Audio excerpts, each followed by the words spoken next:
लेकिन अगर हमें मरने की कला आ गई तो उड़ना कोई बड़ी बात नहीं है फिर।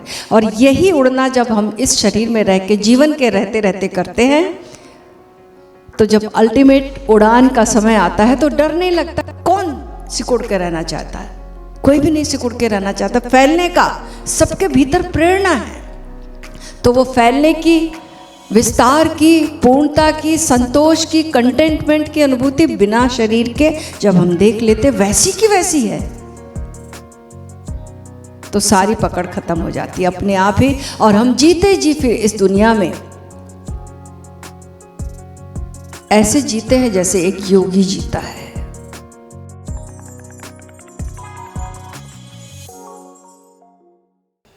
ओशो ने द आर्ट ऑफ डाइंग एक पुस्तक इंग्लिश की है जिसमें ये कहानी कही है।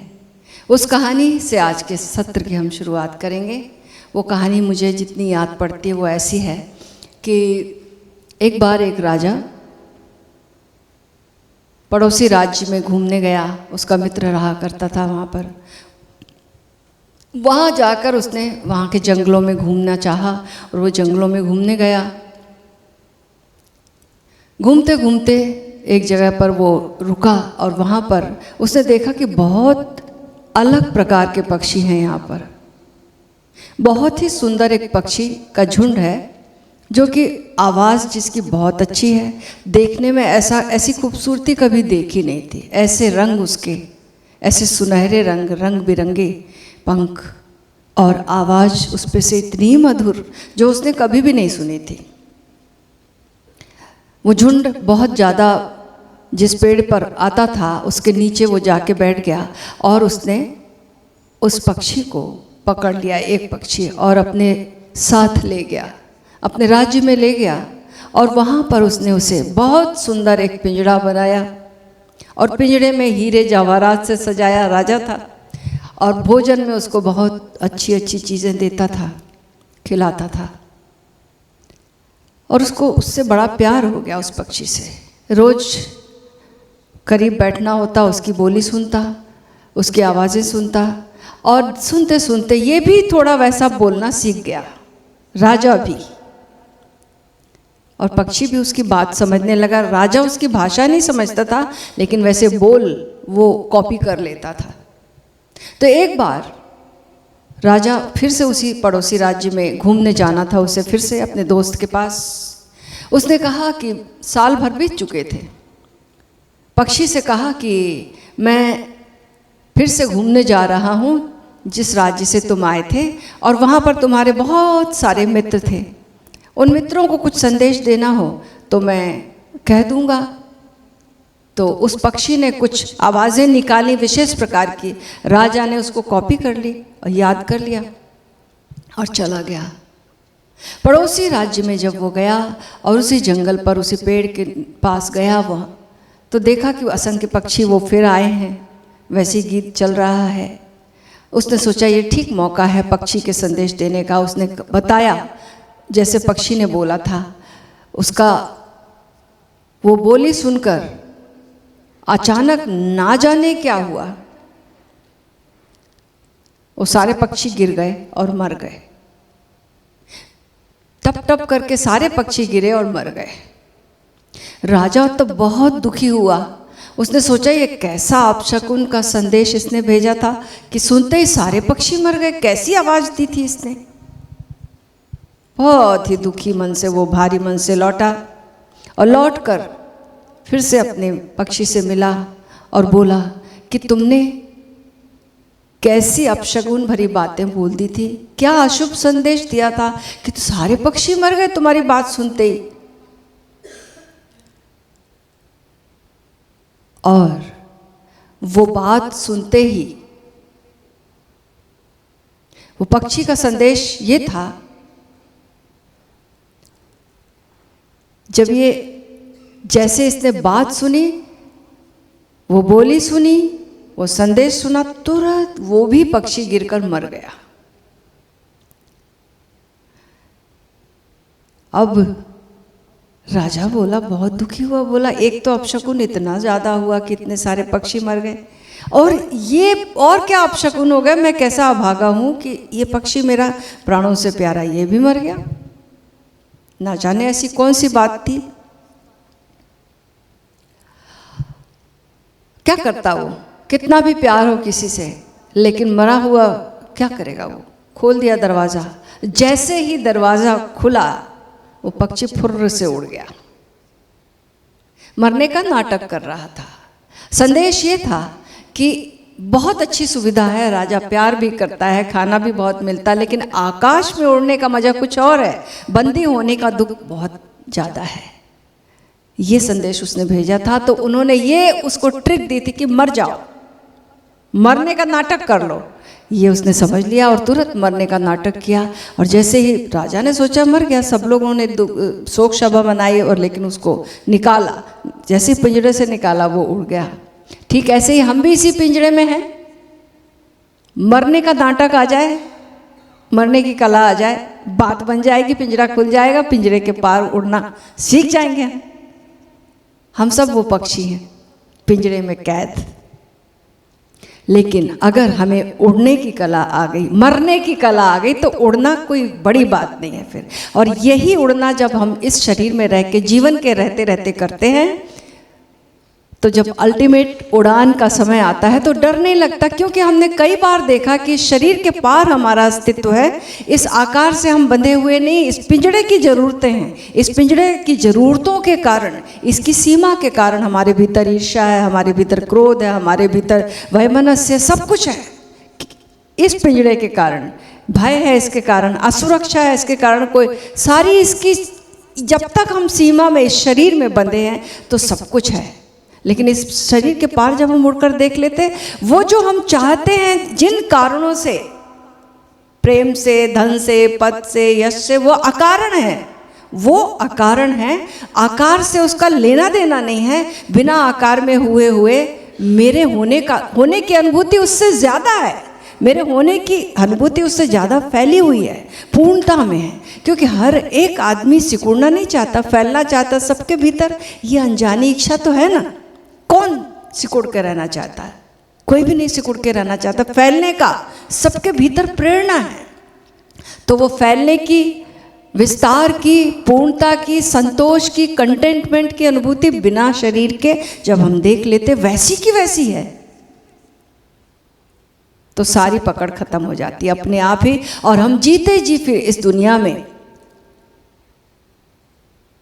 ऐसे जीते हैं जैसे एक योगी जीता है, अनटच्ड, जल में कमलवत, जीवित मुक्त होकर जीते हैं।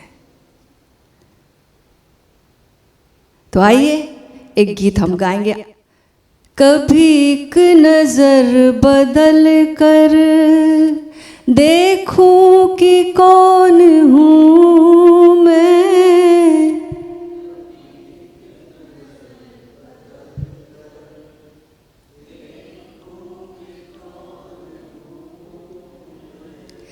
कभी दो घड़ी ठहर कर देखूं कि कौन हूं मैं,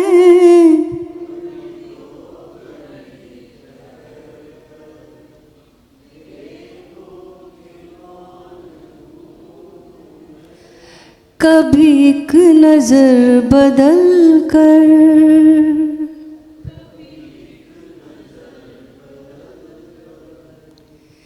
इस जिस्म से, थोड़ा नीचे से गाएंगे, इस जिस्म से ही मुझको पहचानती है दुनिया,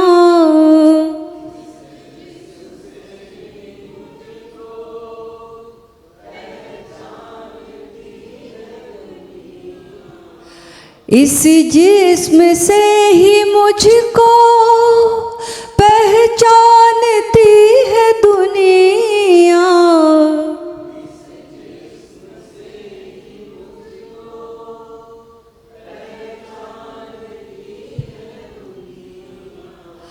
कभी जिस्म से निकल कर देखूं कि कौन हूँ मैं।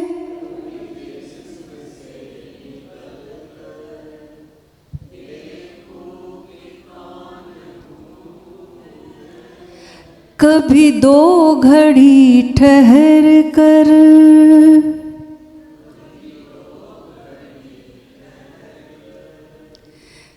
जिस लिबास की वजह इंसान लग रहा हूँ,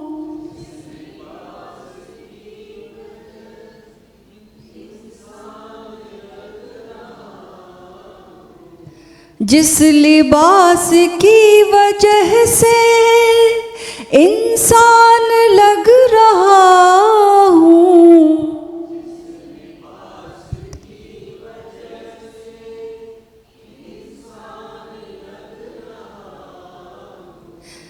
उस नकाब को उघड़ कर देखूं कि कौन हूँ मैं।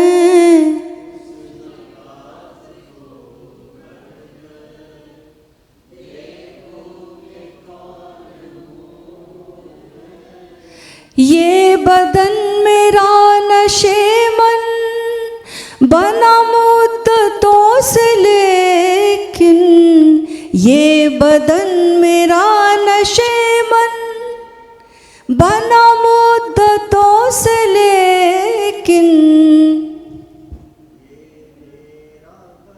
इस घोंसले से उड़कर देखूं कि कौन हूँ मैं। इस घोंसले से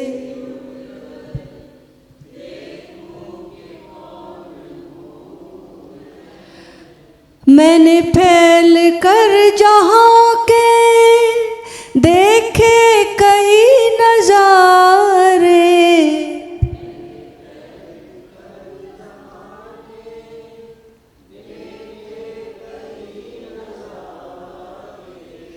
मैंने फैल कर जहाँ के देखे कई नजारे,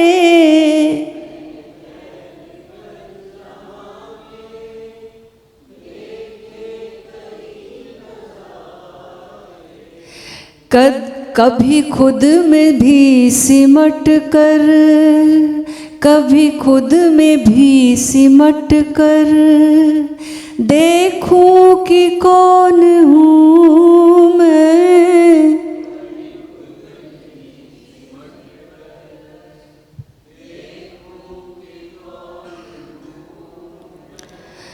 कभी एक नजर बदल कर देखूं कि कौन हूँ मैं।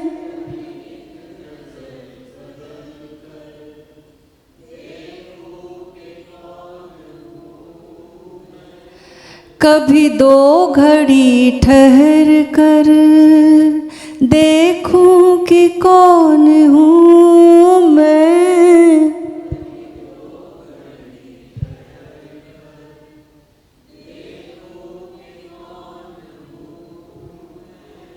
इसी जिस्म से ही मुझको पहचानती है दुनिया, कभी जिस्म से निकलकर देखूं कि कौन हूँ मैं। बड़े मज़े की बात है, दुनिया तो हमें निश्चित रूप से इसी जिस्म से पहचानती है। हम भी अपने आप को इसी जिस्म से पहचानते हैं, हम भी अपनी सीमा इसी शरीर पर रखते हैं। इस शरीर के पार हमारे होने की बड़ी विस्तार है उसका, और वो विस्तार को देखा जा सकता है। हम सम्राट होकर बिल्कुल ठीक ऐसे जीते हैं जैसे महल हमारे पास है, बड़ा विराट महल है और हम बिल्कुल पोर्च में जी रहे हैं। नहीं, महल और महल के पार उसका इतना इतना इतना इतना असंख्य उसके उड़ान भरने के आकाश हैं।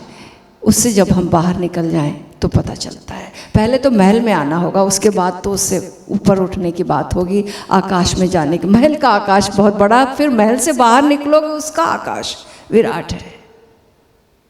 तो पहले हम महल में आए पोर्च से, और फिर महल में आकर भीतर घुसे, महल के आकाश से परिचित हो जाएं। उसके बाद उड़ने पर बाहर के विराट विस्तीर्णता से, विस्तीर्ण आकाश से हमारा परिचय हो जाए, तब पाते हैं हम सम्राट हैं। हमारा कुछ कभी खो नहीं सकता। ऐसे सम्राट हैं, सम्राटों की तो सब कुछ खो जाता है, लेकिन मौत ही छीन लेती है अंततः। लेकिन हम ऐसे सम्राट हैं अंतर जगत के, अपनी ऐसी संपदा है हमारी कि जो कोई नहीं छीन सकता और जिसके हम मालिक हैं।